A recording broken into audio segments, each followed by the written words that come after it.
Terima kasih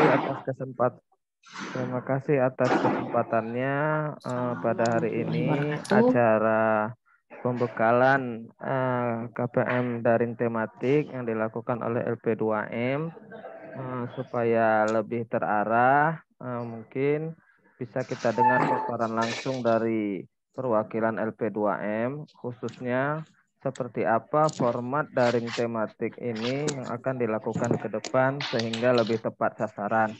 Demi mempersingkat waktu, langsung saja kita dengarkan arahan dan saran dari pemateri pada hari ini, Pak Muhammad Ansor. Kepada Bapak, dipersilakan Pak. Ya, terima kasih Pak Anjay. Bapak Ibu yang kami hormati, Assalamualaikum warahmatullahi wabarakatuh.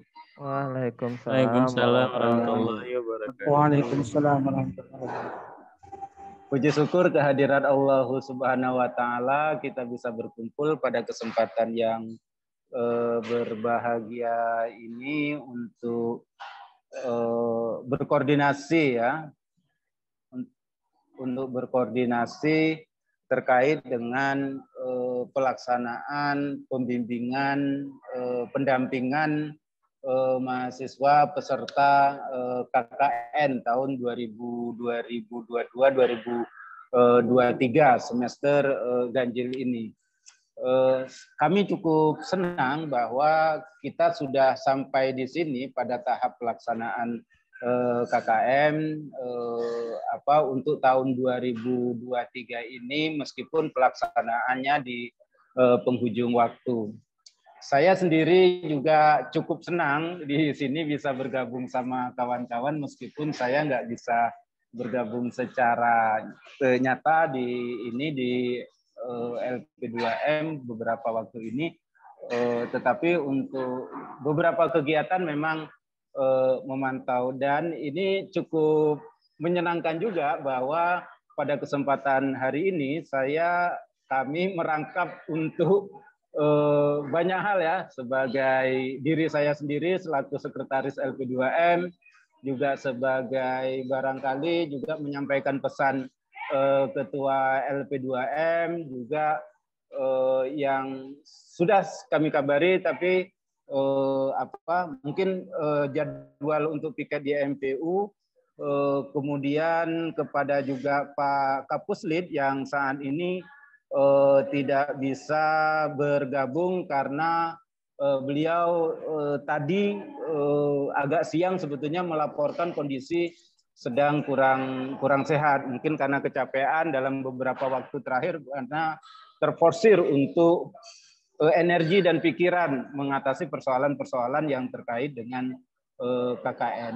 Dan juga mewakili sebagai yang sedang jalan-jalan ini, saya mohon maaf tidak berbaju pada kesempatan ini, tapi hanya berkaos, lupa bahwa ini tadi, jadi apa boleh buat itu. Tapi tanpa mengurangi rasa hormat saya kepada teman-teman, kita akan menyamakan persepsi terkait dengan pelaksanaan KKN tahun 2022-2023 semester ganjil ini. Ingin kami informasikan bahwa ada dinamika yang barangkali belum sempat kami sampaikan ke Bapak Ibu selaku DPL ini, bahwa ada sekitar 40 DPL yang ditetapkan untuk peserta semester KKN tahun 2002 ini, ditambah dengan saya nggak ingat 10 sepertinya, 15 maaf, ditambah dengan 15 DPL untuk peserta tambahan. Jadi ada sekitar 55 DPL yang terlibat dalam proses ini, dan ini adalah proses pertama di mana DPL itu dipilih berdasarkan pendaftaran yang menyertakan esai. Saya nggak ingat, seingat saya ada sekitar 70-an lebih pendaftar yang beberapa di antaranya tidak beresai, ada beberapa yang esainya tidak lengkap, ada yang pendaftar yang sudah 2 kali berturut-turut menjadi DPL. Jadi dengan beberapa pertimbangan tersebut memang pertama yang kami prioritaskan adalah pengusul yang esainya itu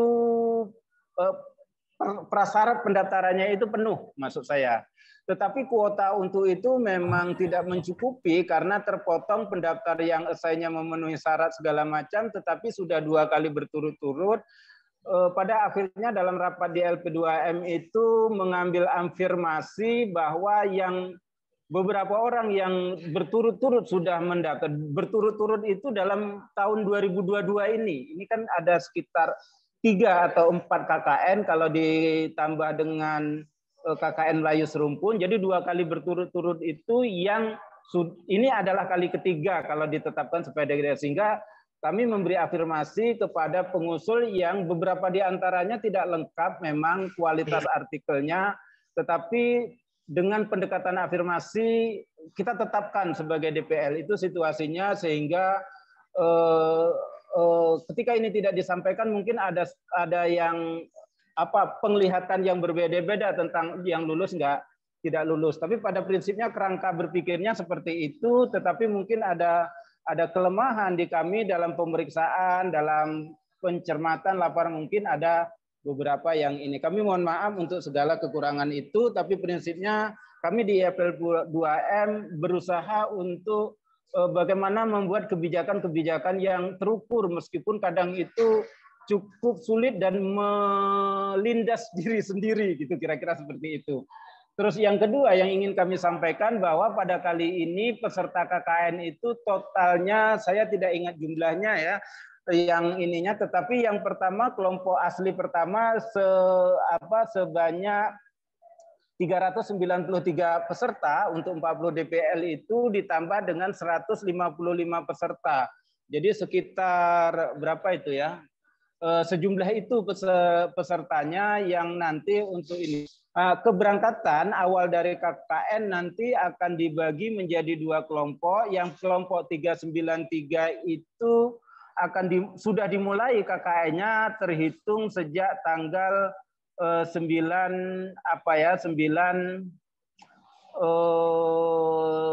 November ini. Terus yang kemudian peserta tambahan itu KKN-nya akan dimulai dari akhir November. Nanti saya nggak ingat sudah di-share oleh sebetulnya sudah di-share oleh Bapak Kapus PPM itu perhitungannya sekitar akhir November ini dimulai. Jadi untuk kelompok yang kedua nanti setelah kami bagi anggotanya belum kami umumkan karena lagi proses perapian dokumen. Setelah diumumkan bisa berkoordinasi kepada peserta, lalu mulai awal peserta ke KPM kita mulai pada akhir November. Jadi sekitar 10 hari ke depan lah kira-kira seperti itu. Bapak Ibu yang kami hormati, izinkan saya untuk menyampaikan kerangka kerja dari KKN yang sedang akan diselenggarakan kali ini.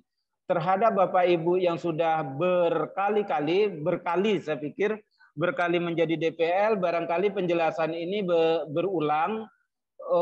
Kami mohon maaf, tapi kerangka kerja KKN tahun ini itu lebih kurang sama dengan periode-periode sebelumnya. Kami ingin informasikan bahwa kesulitan kami untuk merevisi anggaran, kesulitan itu karena keterbatasan anggaran, memang sengaja kami tidak merevisi anggaran ketika kebijakan negara itu sudah menyatakan kita bisa melakukan kegiatan secara offline.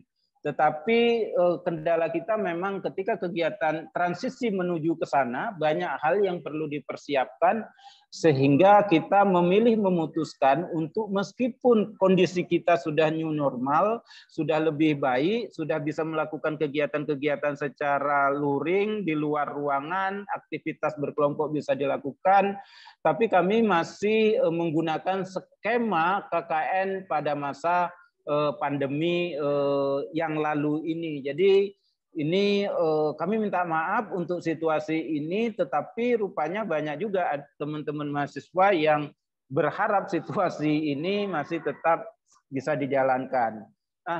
ingin kami sampaikan bahwa yang pertama ini acuan kami yang menjadi KKN. Jadi keputusan Dirjen Diktis 3394 tahun 2020 yang ini diterbitkan pada masa awal pandemi itu menjadi acuan dalam pelaksanaan KKN ini, meskipun nanti dikarbitkan, digabungkan juga dengan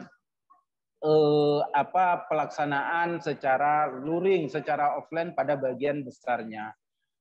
Itu yang pertama. Yang kedua, bahwa KKN ini temanya adalah KKN tematik. Pada prinsipnya KKN itu adalah kegiatan pengabdian masyarakat. Jadi pada prinsipnya KKN kita itu adalah ya kerja pengabdian. Cuma yang membedakan adalah kerja pengabdian itu dalam model KKN tematik daring ini kemudian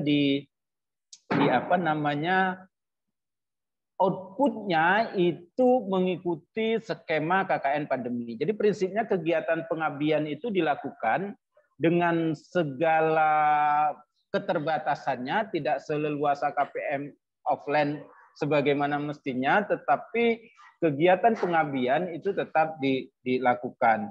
Jadi pemetaan lapangan, konsultasi dengan DPL, pembuatan program ini juga sebetulnya mencakup pelaksanaan pembuatan program dan pelaksanaan KKN. Dan pelaksanaan KKN itu ini intinya di sini di poin ketiga. Lalu setelah itu ada mempublikasikan atau membuat video kegiatan, melaporkan, dan terakhir itu adalah menyusun laporan KKN. Itu prinsip-prinsipnya. Kemudian terkait dengan asas, saya kira ini bisa dilihat nanti kami bagikan terkait dengan tema. Jadi tema KKN kita tidak merubah untuk KKN tahun 2002 ini. KKN prinsip kita tematik, tapi temanya umum, temanya begitu lintas topik. Pemberdayaan KKN pemberdayaan masyarakat multisektoral berbasis kearifan lokal. Nanti tema-tema ini bisa dijabarkan ke dalam beberapa topik yang kita bisa lihat, bisa baca sendiri, tapi intinya yang ingin kami sampaikan adalah bahwa topik ini mencakup semua aspek kegiatan pemberdayaan masyarakat. Jadi ada beragam sektor, pembangunan, kemudian penguatan kearifan lokal, bagaimana tema yang berkaitan dengan keterlibatan kelompok milenial dalam pemberdayaan masyarakat, pendidikan Islam, kemudian dakwah multikultural, dan seterusnya. Kemudian ada yang terkait dengan kesetaraan gender, terkait dengan implementasi syariat Islam, terkait dengan peran agama dalam penguatan lingkungan, tata kelola ekonomi, dan seterusnya itu. Tema-tema itu dilihat dari kerangka bagaimana pembangunan masyarakat yang multisektoral. KKN DR atau KKN dari rumah ini pada prinsipnya terbagi dua. Yang pertama KPM berbasis KPN dari rumah, dan kedua KPM kerja tematik. Dari T2 itu terbagi sebetulnya menjadi 3 model, 3 bentuk. KKN DR berbasis media sosial, KKN DR berbasis pengembangan program studi, dan KPM berbasis kerja sosial. Yang ketiga ini sebetulnya format KPM yang sebagaimana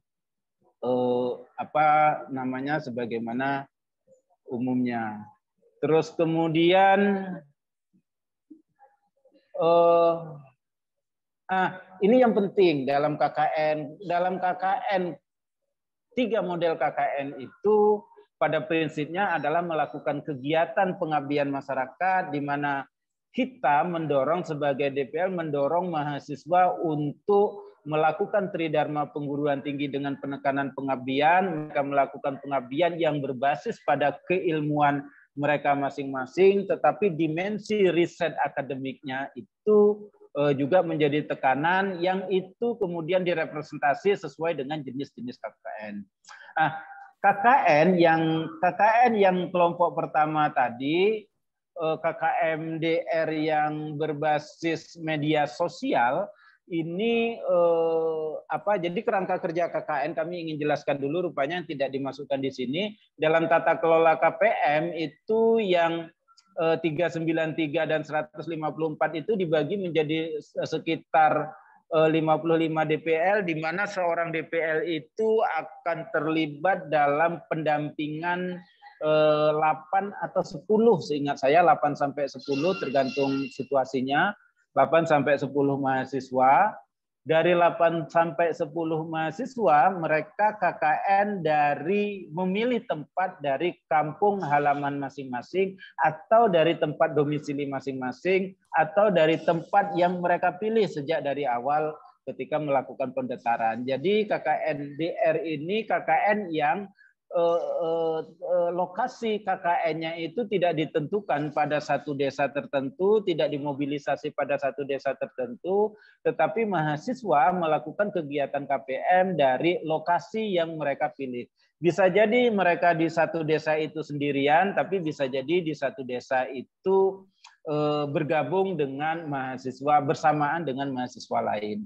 Nah, dalam satu kelompok itu, mahasiswa itu dibagi menjadi, dalam satu kelompok DPL, mahasiswa bisa bekerja dalam melakukan tugas-tugas pengabdiannya itu secara sendiri, individu, tetapi juga bisa berkelompok. Individu itu nanti ada aturan main tentang bagaimana outputnya. Kelompok itu dibentuk dari satu DPL itu membentuk kelompok. Satu DPL artinya 8 orang, DPL-nya misalnya Ansor, lalu dari 8 orang itu membentuk kelompok satu DPL yang anggotanya itu 3 orang maksimal.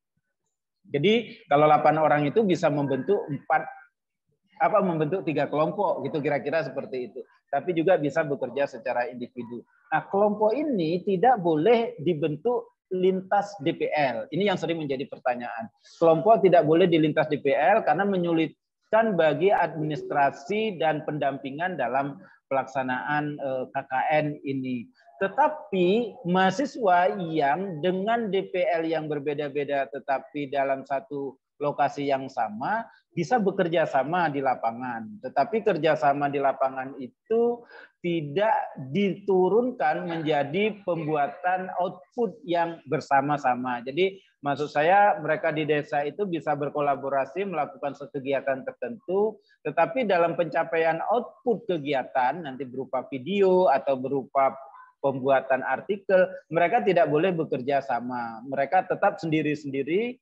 Dalam artian 3 orang itu boleh bekerja sama ketika satu DPL, tapi yang lintas DPL tidak diperkenankan untuk bekerja sama. Tapi di lapangan bersinergi mencapai satu tujuan, silakan laporannya nanti dibuat sendiri-sendiri sesuai dengan penekanan masing-masing. Ini agak menyulitkan secara ini, tetapi itulah kerangka administratif yang kita pahami dari mekanisme ini. Nah, terhadap KKN ini yang dilakukan secara individu, outputnya itu tergambar di situ. Output KKN itu terbagi menjadi 2, output primer dan output sekunder. Output primer itu ketika bobot nilai dari kegiatan itu sekitar 50%. Sementara output sekunder itu bobot kegiatannya 20%. Nanti ditambah kegiatan yang lain ini, ada kegiatan yang lain segala macam, sehingga totalnya nanti ada 100%.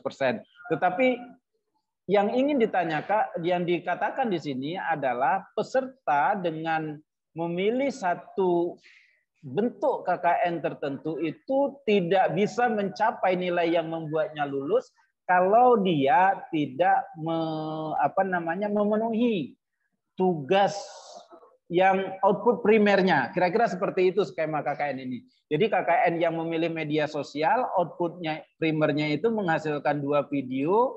Kalau dia bekerja individu, yakni 1 film dokumenter atau jurnalistis dan 1 podcast. Artinya yang memilih KKNDR kalau tidak membuat video jurnalistik atau video dokumenter dan podcast pasti tidak lulus. Karena secara teoritis tidak lulus. Tapi Bapak Ibu ya nggak tahu saya, tapi mestinya tidak lulus karena bobot output primer itu 50%. Kalau nggak membuat itu berarti dia cuma dapat nilai maksimal 50%. Itu tidak lulus karena standar kelulusan itu minimal 65%. Kira-kira seperti capaian kerjanya 65%, kira-kira seperti itu. Jadi yang kedua, output sekunder. Output sekunder itu ada macam-macam. Nanti kalau dalam KPM Dasar Media Sosial itu menghasilkan satu artikel opini, reportase, jurnalistik, dan seterusnya. Itu nanti bisa dilihat. Kelompok, kalau KKN medsos berbasis kelompok, outputnya itu 4 karya digital berupa film dokumenter dan 2 podcast. Jadi sebenarnya akumulasi. Ini kalau dia sekunder, outputnya itu 2 artikel. Artikel yang dimasukkan di sini seperti apa? Ini menulis esai untuk media massa, diterbitkan oleh media massa online yang nanti URL bukti terbitnya itu dilaporkan. Nah, yang dimaksud media online ini adalah bukan blog, bukan portal pribadi atau seperti apa. Jadi media massa yang asumsinya itu mereka punya izin operasi, sehingga mereka punya proses seleksi untuk terbit ini, dan publikasi artikel di situ, publikasi berita atau apa di situ dikelola secara profesional. Itu yang pertama ini. Yang kedua, luaran KPM untuk KPM berbasis prodi itu penekanannya produk primernya itu menghasilkan satu draft artikel jurnal ilmiah atau book chapter atau buku saku. Itu output primernya yang nilainya kira-kira 50%. Output primer sekundernya menghasilkan 1 buah video review artikel yang diterbitkan pada jurnal berindeks. Jadi video review ini mahasiswa diminta untuk mereview, menceritakan satu isi jurnal yang proses menceritakan itu direkam sendiri lalu diunggah kira-kira 5-7 menit. Itu yang dimaksud video review artikel. Artikel yang mana? Artikel yang terbit pada jurnal yang berindeks Sinta. Jadi bukan sepanjang artikel. Jadi kami minta mohon mengarahkan kepada peserta nanti agar yang direview itu artikel yang terbit pada jurnal yang berindeks. Ini filosofinya agar mereka kenal pemilahan jurnal satu dengan jurnal yang lain. Itu ini. Yang kelompok juga outputnya itu satu draft artikel sama kelompok atau bekerja ini, e-book atau segala macam itu, output sekundernya menghasilkan satu video review yang diterbitkan pada jurnal ini. Itu outputnya. Kemudian yang ketiga, kelompok ketiga KPM kerja sosial. KPM kerja sosial ini adalah penekanannya melakukan kegiatan pengabdian, masyarakat, kerja sosial, pemberdayaan masyarakat dengan berbagai persepsinya, ada ABCD, ada PAR atau segala macam itu. Tapi outputnya dari pengalaman kerja itu diartikelkan. Kalau dia secara individu menulis 2 artikel yang diterbitkan di media online dari pengalaman KKN tadi, atau yang terkait dengan pengalaman KKN. Dan sebagai sekundernya dia membuat rekaman dokumenter kegiatan pengabdian masyarakat. Ini bukan video film dokumenter, tapi dokumentasi video kegiatan pengabdian masyarakat. Durasinya kira-kira 3-5 menit. Ini dikurangi dari sebelumnya yang 5-7 menit. Tetapi video singkat itu adalah video yang punya tema, punya alur yang menggambarkan kegiatan. Jadi bukan rekaman plek, misalnya nyapu masjid direkam 3 menit lalu diunggah, tetapi punya alur cerita kegiatannya dilakukan apa, programnya bagaimana itu dilakukan. Jadi kita minta bimbingan itu kepada mahasiswa, Bapak Ibu, untuk membimbing mahasiswa bagaimana mereka dipandu kegiatan-kegiatan pengabdian masyarakatnya. Jangan lupa untuk didokumentasikan dalam video yang punya daya tonton lah ya, punya topik, punya tema, dan menarik gitulah kira-kira. Kalau kelompok, artikel primernya itu akumulatif, ada 3 artikel yang harus diterbitkan, kemudian sebagai produk utama, dan output sekundernya itu dokumentasi video selama 5 menit. Dokumentasinya video itu satu dokumentasi dari seluruh kegiatan. Itu kira-kira gambaran tentang bagaimana bentuk-bentuk KKN.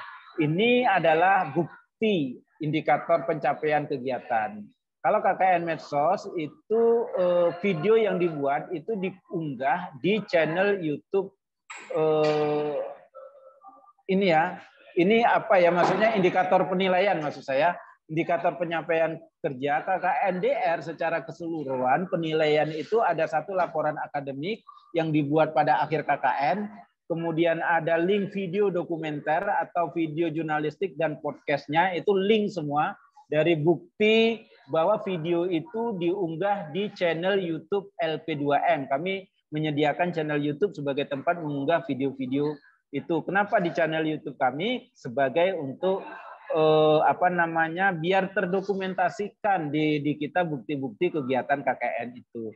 Terus untuk artikel yang dilaporkan ada link artikel tempat ini, link URL yang bisa klik langsung menuju artikel ini. Jadi kami mengingatkan juga bahwa media tempat terbit itu bukan artikel yang abal-abal, nanti nilainya keluar artikelnya dihapus gitu. Kalau koran abal-abal dia biasanya atau dia membuat media sendiri, jadi agak mengerikan juga mahasiswa yang paham itu bikin portal sendiri untuk menyiapkan pengunggahan artikel-artikel ini. Kami minta bantu untuk dipantau agar mereka bekerja sesuai dengan kualifikasi yang ditetapkan dan sesuai dengan rambu-rambu KKN nomor 3394 ini. Bagi yang KKN Prodi, artikel yang dibuat atau box chapter yang dibuat itu tidak harus dikirim ke jurnal, tidak harus sudah disubmit, tapi yang kami minta artikel itu diunggah di Google Drive, Google Drive-nya yang dilaporkan. Bahwa nanti DPL menilai artikel tersebut sudah layak untuk disubmit, sudah diperbaiki, silakan. Untuk submitnya itu kita mengasumsikan 3 orang itu agar bisa DPL ikut juga sebagai co-author dalam kelompok itu. Jadi DPL itu bisa mempublikasikan artikel hasil pengabdian masyarakat ini sebagai co-author, tapi tidak sebagai penulis pertama. Karena penulis pertama yang KKN, bukan yang DPL. DPL bukan peserta KKN. Itu juga tidak boleh untuk menjadi penulis pertama. Jadi penulis ketiga atau penulis keempat maksud kami silakan, DPL salah satunya. Nah, itu ininya. Kemudian laporan akademik dilaporkan ke LP2M, nanti kami sediakan email untuk berkirim itu, tetapi laporan akademik ini semuanya dikontrol oleh DPL. Kemudian yang selanjutnya link tempat upload video review artikel itu juga dilaporkan, linknya sama dengan video. Itu untuk yang kedua. Yang ketiga, KKN Kerja Sosial itu sama juga, laporan akademiknya itu dikirim ke LP2M, kemudian link tempat terbit artikel, kemudian tempat unggah ini. Ini indikator-indikator. Jadi indikator pencapaian kinerja kita ketika mahasiswa produknya itu dari alur mulai merencanakan kegiatan pengabdian, melakukan pengabdian, mendokumentasikan dalam bentuk artikel, video, atau artikel jurnal ilmiah, itu semua terdokumentasikan dan pelaporannya harus sampai URL yang bisa diakses secara terbuka. Artinya kalau dia Google Drive yang open access, yang semua orang bisa mengakses, diklik. Kalau dia di video yang bisa diklik, ditonton langsung. Itu kira-kira indikatornya. Ini adalah contoh-contoh saja Bapak Ibu, yang ini contoh-contoh nanti bisa diklik kalau ingin melihat. Ada contoh esai yang hasil produk KKN sebelumnya itu seperti apa. Ada contoh, ini esai yang kami tetapkan pada masa itu sebagai KKN pilihan yang terbaik. Kita lihat dari, saya nggak ingat ini tahun 2021 atau 2022 ya. Sekitar itu 2021. 14 April 2021. Ini video terbaik Ihsan, Putri Anggraini, kemudian Aulani. Ini contoh-contoh video yang Bapak Ibu bisa lihat nanti yang kami maksudkan sebagai video itu seperti apa, video jurnalistik itu seperti apa, itu video dokumenter itu seperti apa. Kalau tulisannya Ihsan itu laporan jurnalistik, Putri Anggraini bisa dokumenter, kemudian Aulia Ihsani itu film dokumenter. Itu nanti bisa beda-bedain. Ini contoh podcast kalau nggak salah. Podcast dari mahasiswa yang kita bayangkan, yang kita definisikan sebagai podcast, itu contoh-contohnya seperti itu. Bapak Ibu nanti bisa apa namanya itu linknya terhapus ya, cerita mahasiswa pejuang akhir itu podcast, linknya hilang tapi nanti bisa di search engine itu sebetulnya kalau di YouTube. Kemudian ada podcast judulnya itu apa nih?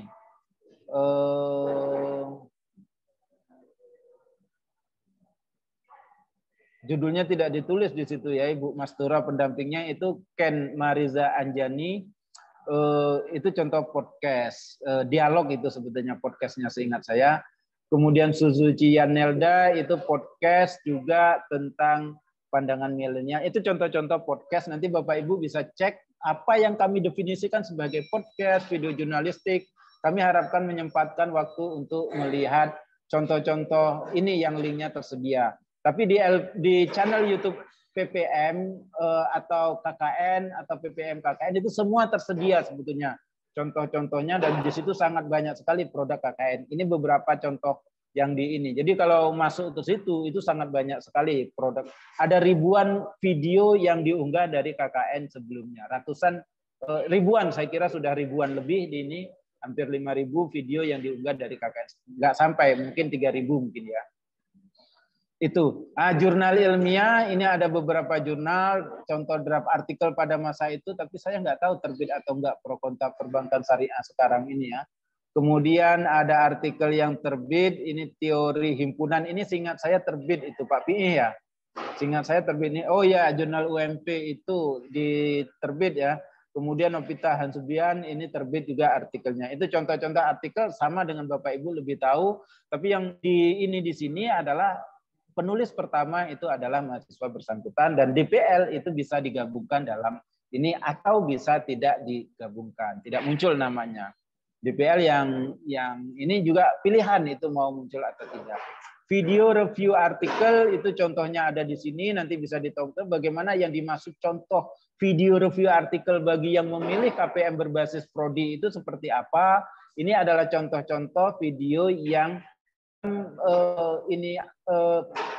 telaah kami, ini contoh beberapa video yang dapat dijadikan referensi untuk contoh video bagi yang memilih KPM program studi. Nanti bisa Bapak Ibu untuk lihat.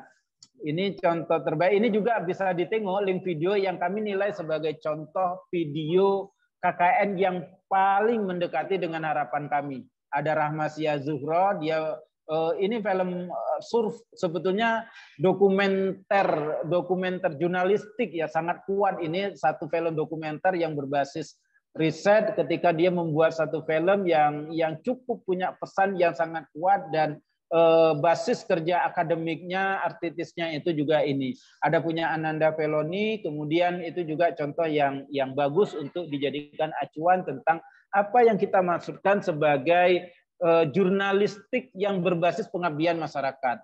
Ini mereka melakukan pengabdian masyarakat, melakukan kegiatan-kegiatan sosial ya, melakukan kegiatan pengabdian, mengumpulkan kelompok milenial, melakukan wawancara, dari pengalaman keseluruhan kerja itu difilmkan menjadi, kalau yang Feloni edukasi literasi mengenai HOA, kalau yang Rahmasia Zuhro itu penanggulangan COVID dan strategi optimal. Ini contoh yang saya kira bisa dibaca, kami sebut sebagai ini KKN terbaik lah pada masa ini, pada masa itu ya. Jadi bisa menjadi contoh. Itu. Kemudian kemana diunggah, tadi juga sudah disebutkan, itu aturan-aturan unggahnya. Jadi sudah kami tetapkan kanal YouTube official yang tempat mengunggah. Ada KKN LP2M, KKN LP2M, kemudian KPM LP2M, KKN KPM LP2M. Itu ada artikel, nanti bisa dilihat di sini. Ketentuan-ketentuan unggahnya itu kemana, ini dijelaskan di sini. Ini contoh tempat media online. Kenapa ini kita tetapkan? Karena ada yang mengunggah di media yang semestinya tidak boleh. Jadi artikel itu maksudnya disubmit ke media online, Baranews misalnya, Serambi Aceh, Koran Aceh, Serambi Indonesia, Kompas, Media Indonesia, Republika, kalau mampu. Kalau enggak ya koran-koran yang sebisanya aja yang di sekitar kita. Haba Nusantara, Harian Mitra Dialog, bedah. Ini juga ada punya Pak Bahtiar kalau nggak salah, Gentala Media, Zawiyah News untuk koran mahasiswa, medianya mahasiswa. Tidak boleh diunggah di Kompasiana atau Kaskus atau blog. Karena apa? Karena Kompasiana, Kaskus atau blog personal itu punya sendiri-sendiri. Jadi tidak bisa menjadi tempat ini. Jadi itu barangkali gambaran-gambaran pelaksanaan KKN, barangkali Bapak Ibu dalam proses pendampingan itu banyak hal yang dari kalangan mahasiswa itu rinci kali persoalan-persoalan teknis yang kita hadapi. Nanti bisa kita diskusikan di sini dan kita bisa diskusikan di grup bagaimana masalah-masalah yang seperti itu bisa diatasi. Bapak Ibu mohon maaf koordinasi tapi presentasi kami cukup agak panjang, tetapi kita manfaatkan waktu untuk bertukar pikiran mana yang ingin kita koreksi, mana yang ingin kita perbaiki terkait dengan pelaksanaan KKN itu. Terima kasih, saya kembalikan Pak Anjay ya kalau masih ada ini Pak Anjay. Masih ada Pak, masih ada. Oh ya. Oke, terima kasih kepada Pak Muhammad Ansor atas paparan materinya yang luar biasa. Langsung saja berhubung menghemat waktu, kita buka sesi pertanyaan. Tahap pertama 3 pertanyaan dulu. Ini sudah ada Ibu Almutia Gandhi mengajukan tangan. Langsung aja kepada Ibu Almutia Gandhi, dipersilahkan. Baik, Assalamualaikum warahmatullahi wabarakatuh. Waalaikumsalam warahmatullahi wabarakatuh. Izin juga ya Pak Moderator untuk tidak mengaktifkan video. Baik Bu, saya juga nggak aktif Bu. Baik, ada beberapa pertanyaan yang kebetulan muncul dari mahasiswa dan saya sendiri selaku DPL. Karena kebetulan kemarin kami sudah melakukan sudah melakukan koordinasi dengan mahasiswa ya, sudah bertemu dengan mahasiswa. Jadi beberapa keluhan atau hal-hal yang membuat mereka bingung itu sudah muncul pertanyaannya. Yang pertama itu adalah terkait dengan perubahan jadwal KKN. Ini memang sempat disinggung juga oleh Pak Anwar di grup bahwa memang ada pergeseran tanggal mulai dan berakhirnya KKN. Itu kami mohon untuk dikonfirmasi lagi tanggal berapa mulainya dan berakhirnya. Karena kan cuma sebulan ya kalau nggak salah waktunya. Jadi kan kalau nggak langsung dikonfirmasi nanti takutnya mahasiswanya terbuai gitu. Kemudian yang kedua, kan mahasiswa sudah memilih tempat sesuai domisili gitu. Ada yang di misalnya kalau dia Langsani, ada yang di Kampung Tengah, ada yang di Kampung Baru gitu. Nah, ada beberapa mahasiswa yang mereka itu domisilinya itu di kos gitu. Jadi ada yang di Merandeh lah gitu. Nah, mereka nggak paham gitu tentang ataupun nggak tahu lah ya bagaimana masyarakat sekitar, entah ada budaya atau ada hal-hal yang unik yang terjadi di tempat domisili mereka itu ada atau tidak, mereka kan nggak tahu gitu karena mereka cuma ngekos. Nah, jadi kalau mau mereka meliput lebih luas, jadi kalau mau liput ya Kota Langsa gitu atau lebih luas lah wilayahnya ketimbang wilayah domisili mereka, apakah boleh gitu ya.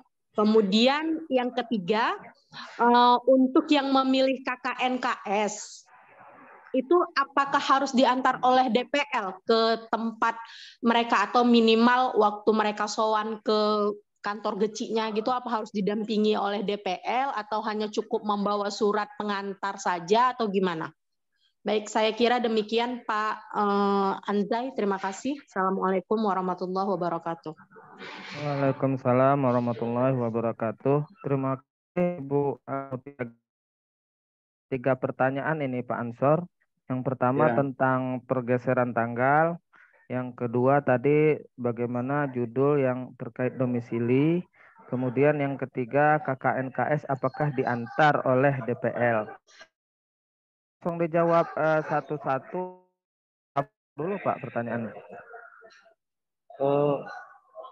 Boleh tambah satu lagi, tambah satu lagi boleh. Kalau ada. Iya Pak, tadi saya lihat Pak Muhammad Alwin sudah mengajukan tangan ini. Masih ada rencana bertanya Pak Alwin? Udah terjawab tadi pertanyaannya bareng sama Kak Mutia Gandhi. Udah terjawab pertanyaan Pak Alwin terjawab dengan pertanyaan luar biasa. Bukan, maksudnya udah Udah ditanyakan ya. Udah ditanyakan. Sorry. Oke, yang jadi lain apa? sehati. Sehati ya. Yang lain apakah ada yang bertanya? Yang lain kalau apa bisa di chat melalui pesan atau ditanyakan langsung.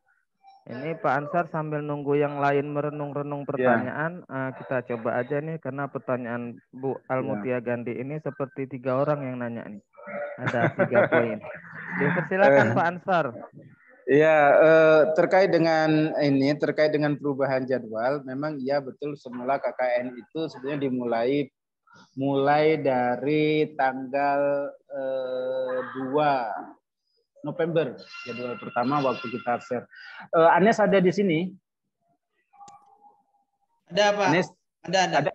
Tolong di-share di grup Nes ya, ininya jadwalnya, grup DPL nanti yang jadwal perbaikan. Kayaknya Anes nyimpannya. Ini di scroll aja yang dari mahasiswa itu, saya kok nyekrolnya panjang kali. Oke.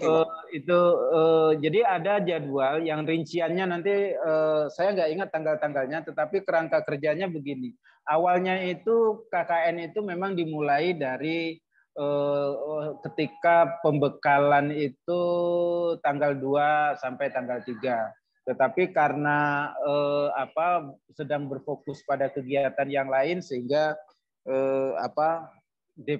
KKN itu ditunda. Sebetulnya juga proses seleksi yang masa itu tidak terkejar waktunya oleh kita, baik DPL maupun peserta itu masa itu, dan menangani persoalan-persoalan yang muncul. Lalu KKN ditunda seminggu sehingga KKN itu dimundurkan sebanyak 8 hari atau seminggu sehingga dimulai jadi tanggal 8 terhitungnya mulai tanggal 8 ketika saat pembekalan. Itu konsekuensi dari itu proses KKN-nya mundur dari jadwal semula sebanyak sekitar seminggu. Jadi sekitar seminggu itu kira-kira selesainya untuk kelompok pertama itu pada akhir Desember. Jadi pada akhir itu minggu terakhir, maksud saya minggu terakhir Desember, tapi tanggalnya nanti bisa dicek di Anis nanti yang rinciannya di ini. Terus yang kedua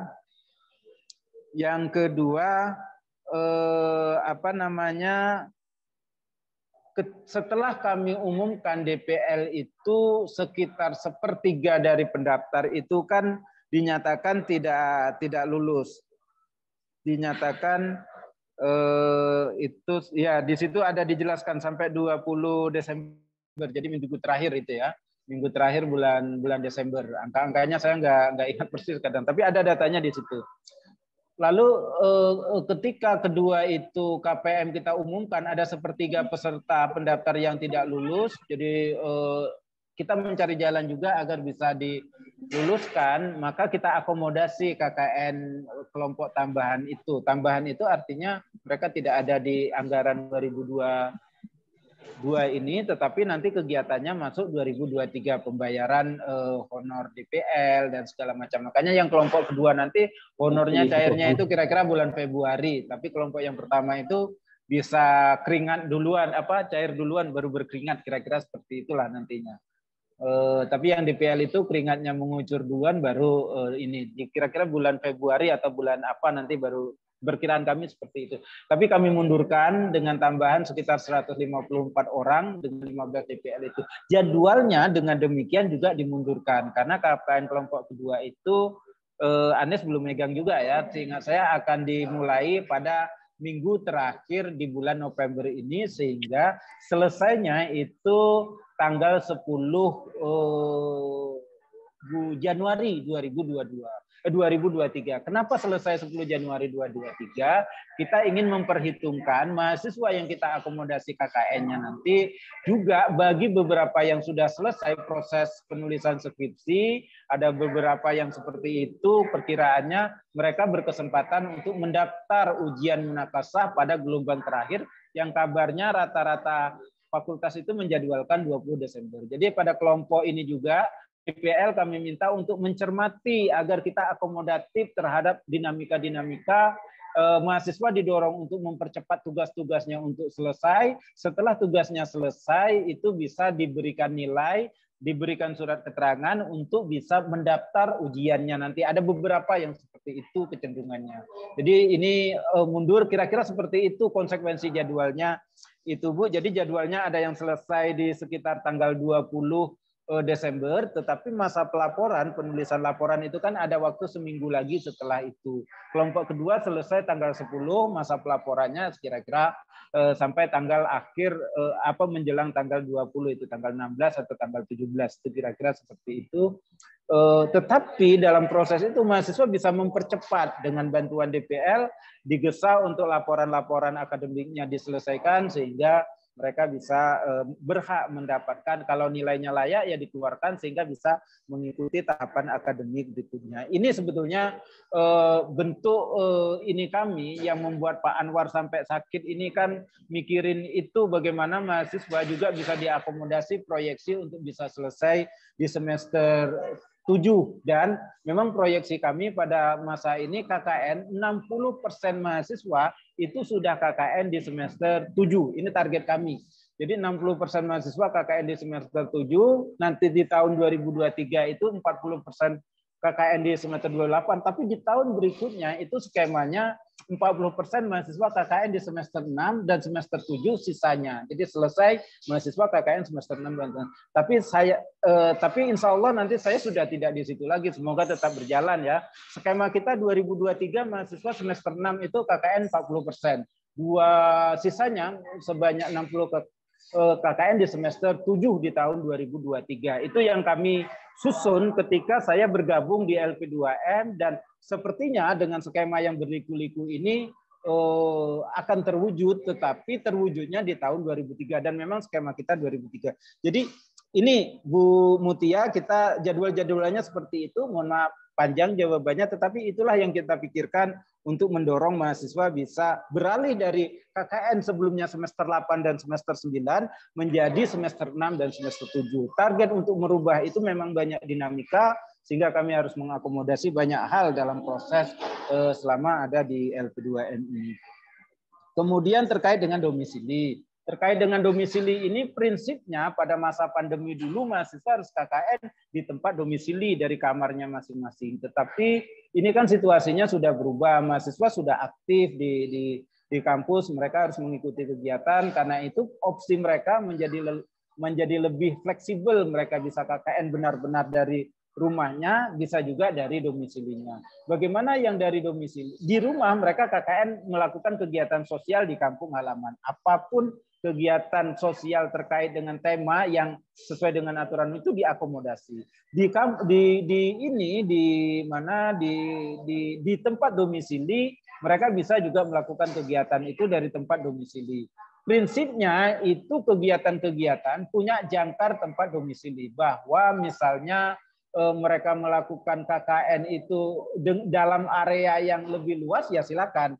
Kalau misalnya saya mau KKN BR misalnya, saya mau meliput tentang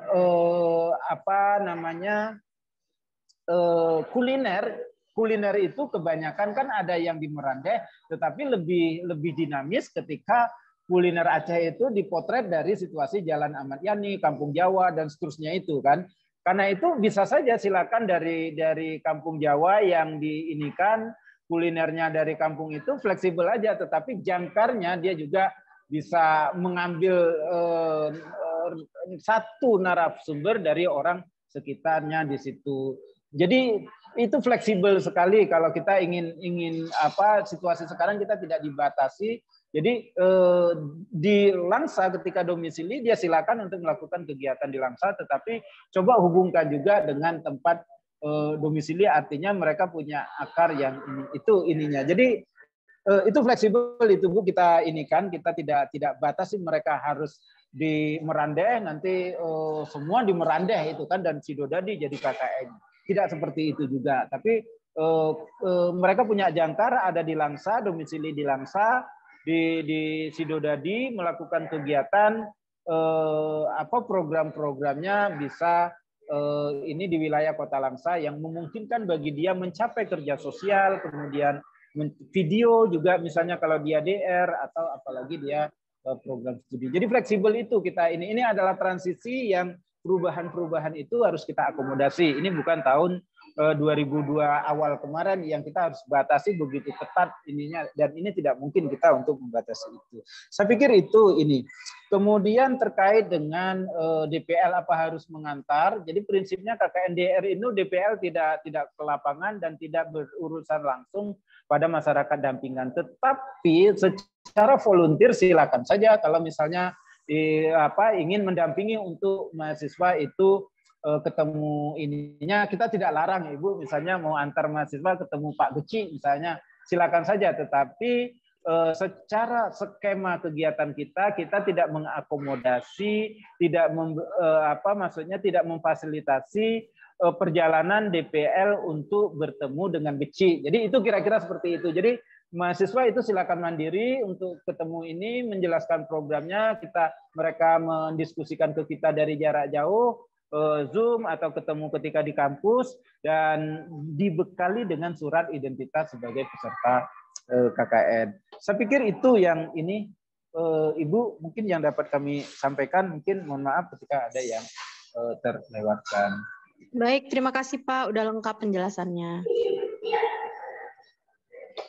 Terima kasih Pak Ansor. Ini ada pertanyaan. Kita sampai jam berapa? Ini kita jadwalnya sampai jam berapa Pak? Karena saya kan moderator dadakan. Sampai 4:30 ya Pak? Ya kalau bisa sebelum itulah kita ininya. Oke, jadi Pak. Silakan kita buka 1 atau 2. Ini ada pertanyaan dari chat ini Pak. Ini ada pertanyaan di chat. Bagi mahasiswa yang memilih KKN-KS dan sudah memilih lokasi, apakah masih bisa pindah lokasi KKN-nya ke desa yang lain? Nah ini Pak, dari Ibu SM. Oke. Ibu SM. Sebentar, saya lagi screenshot kehadiran. Oke, kayaknya ada edaran absensi yang ini ya, yang dibuat Pak Anies ya. Anies ada bikin absensi, Nis?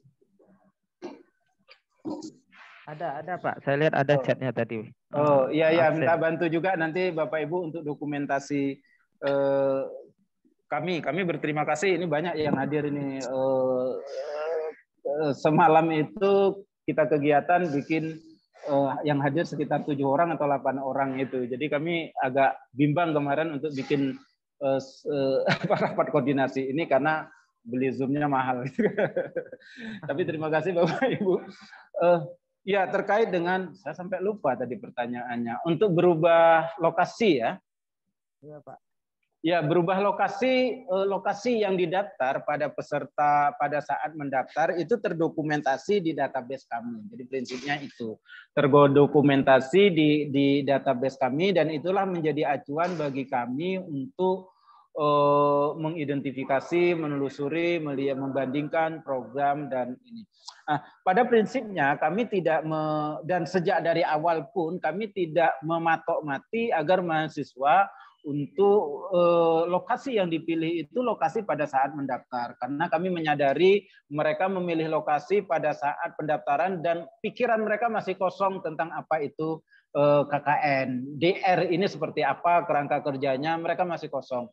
Karena itu pada minggu pertama setelah penetapan, jadi ada masa pendalaman materi, kemudian minggu pertama penetapan pelaksanaan itu setelah masa pendalaman, kira-kira seminggu setelah ini, karena pendalaman materi itu sebetulnya sudah dijadwalkan dari hari Jumat kemarin kalau nggak salah, selama 4 hari. Jumat atau Sabtu saya nggak ingat itu, tapi kita terlambat 1 hari untuk mengumumkan. Itu jadi minggu ini mereka bisa berubah. Perubahan itu berkonsultasi dengan DPL. Jadi kami harapkan DPL, semua DPL itu mencatat perubahan-perubahan lokasi. Nanti kami mengedarkan list untuk pelaporan perubahan itu, dan perubahan tempat nanti akan dicatatkan secara kolektif dari DPL masing-masing ke Cutlim. Jadi bukan bukan mahasiswa langsung berhubungan dengan panitia untuk merubah DPL, karena tim kami, staf kami akan sangat capek sekali, ada sekitar 500 sekian, 570 sekian mahasiswa, bukan 560 sekian mahasiswa itu kalau semua menghubungi Cunlim itu online-nya itu dari siang jadi sampai sore, jadi terbatas sekali waktunya. Karena itu kita minta bantu Bapak Ibu, silakan akomodasi perubahan-perubahan itu.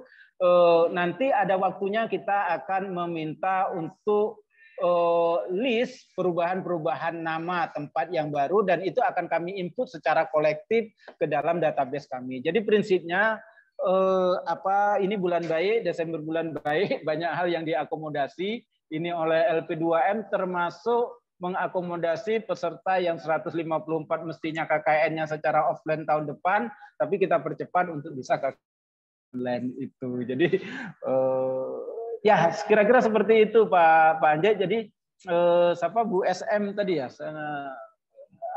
SM inisial itu ya, ininya apa namanya, pada prinsipnya akomodasi saja ketika dia berubah pikiran, berubah perencanaan ini. Tetapi cara kerjanya tadi tidak di administrasi lintas DPL.